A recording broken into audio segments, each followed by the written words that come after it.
Je suis installée officiellement depuis mai 2025 à Buttwiller, dans le sud de l'Alsace. C'est entre Altkirch et Dannemarie, pour celles et ceux qui se situent.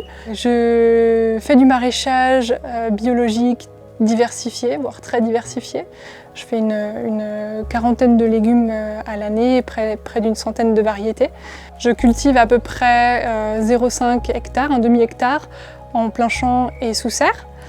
Et je commercialise principalement en vente directe à la ferme. Je ne suis pas issue du milieu agricole du tout, donc je suis partie dans une toute autre voie au départ. J'ai fait des études de sciences politiques et après, suite à ces études, j'ai travaillé plutôt à l'étranger pendant une dizaine d'années en tant que chef de projet dans la logistique. Et je pense que suite au Covid, une réflexion a commencé.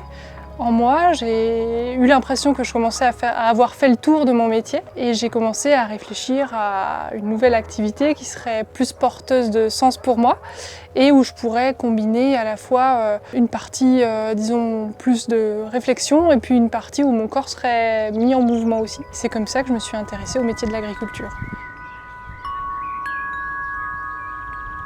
J'ai entendu parler de la formation S'installer paysan-paysanne suite à la publication d'un post Facebook par Terre de Liens Alsace. Donc j'ai décidé de m'installer à la formation en parallèle de mon parcours à l'installation avec la Chambre d'agriculture.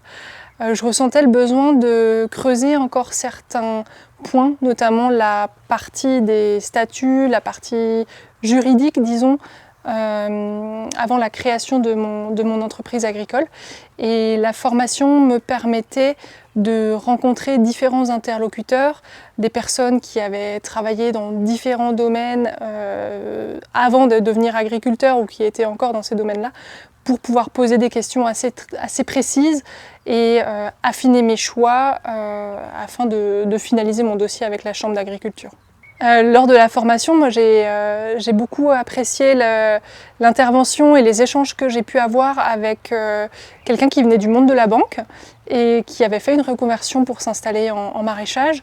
Je venais avec des interrogations, des questions assez précises en termes de statut, en termes de fiscalité aussi. Et j'ai trouvé toutes les réponses à mes questions grâce à l'intervention de cette personne qui avait vraiment beaucoup d'expérience, je trouvais, et qui savait transmettre ces informations à de futurs installés comme moi.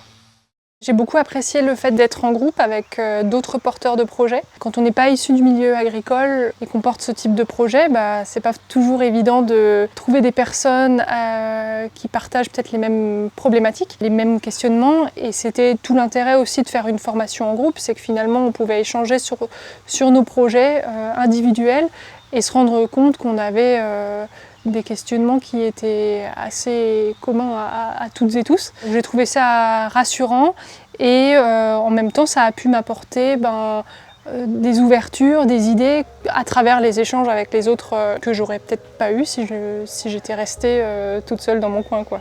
Je trouve que continuer à se former, c'est essentiel, en tout cas pour moi, parce que ça permet d'ouvrir ses horizons, de continuer d'apprendre et surtout de rencontrer du monde. Et ça fait vachement du bien quand au quotidien on travaille beaucoup seul. J'ai pas de besoin spécifique à nommer là tout de suite, mais je sais que dès que j'ai un peu plus de temps à l'hiver, j'essaye d'identifier une formation et de m'y inscrire parce que ça fait du bien sur tous les plans.